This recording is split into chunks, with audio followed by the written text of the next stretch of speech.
हाय दोस्तों, कैसे हैं आप सभी। मैं डॉक्टर अनव्यास फिर से अपने यूट्यूब चैनल पर आप सभी का स्वागत कर रहा हूं और आशा कर रहा हूं सभी ठीक है, मस्त है, एंजॉय कर रहे हैं।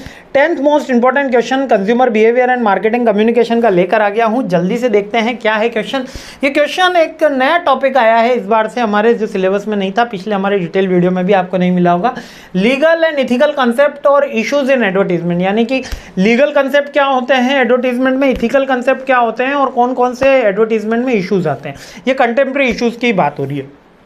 तो लीगल इश्यूज में कि सबसे पहले बात होती है कि आप हमेशा सच बोलें, आप ये भ्रामक प्रचार प्रसार न बोलें। अभी पतंजलि के ऊपर क्लेम लगा है, स्वामी रामदेव बाबा को नोटिस गया है, आपने कुछ एड्स के अंदर भ्रामक प्रचार किया, आप उसका जवाब दीजिए। अभी तक वो प्रूफ नहीं हुआ है कि उन्होंने करा है कि नहीं, लेकिन इस तरीके का नोटिस गया। तो ट्रुथ होना चाहिए एडवर्टीजमेंट में, ये लीगल कह रहा है।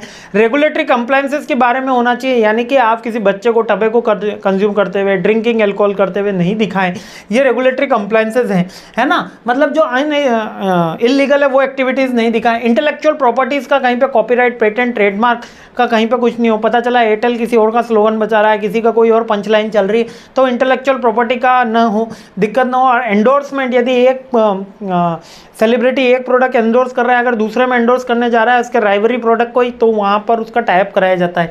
ठीक है, तो एंडोर्समेंट में और टेस्टिमोनियल्स में ये सारी बातें करी जाती हैं। ये intellectual property, testimonials, legal truth होना चाहिए और ये रेगुलेटरी कंप्लायंसेस फुलफिलमेंट होना चाहिए, ये लीगल कंसेप्ट में आते हैं।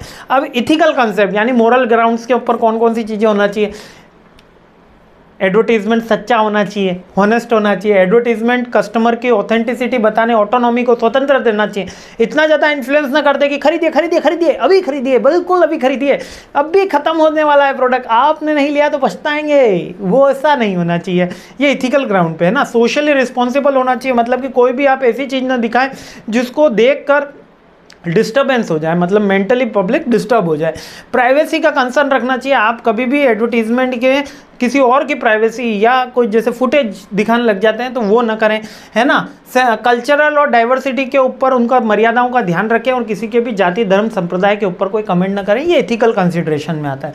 वैसे लीगल के अंदर भी आप इसको लिख सकते हो, है ना। लीगल में भी जो हमारे आर्टिकल ने हमको राइट्स दिए उसमें भी लिख सकते हो। अब इसमें इश्यूज कौन कौन से आ रहे हैं। एक तो डिजिटल एडवर्टीजमेंट की प्रैक्टिस ज़्यादा हो गई है, ऑफलाइन की प्रैक्टिस कम हो गई है। इन्फ्लुएंसर मार्केटिंग, अब इन्फ्लुएंसर को कुछ पैसा देके कुछ भी बुलवाया जा सकता है, तो इन्फ्लुएंसर मार्केटिंग भी एक प्रॉब्लम आ रही है, क्योंकि वहाँ पर वो इथिकल इश्यूज़ का कम ध्यान रखते हैं।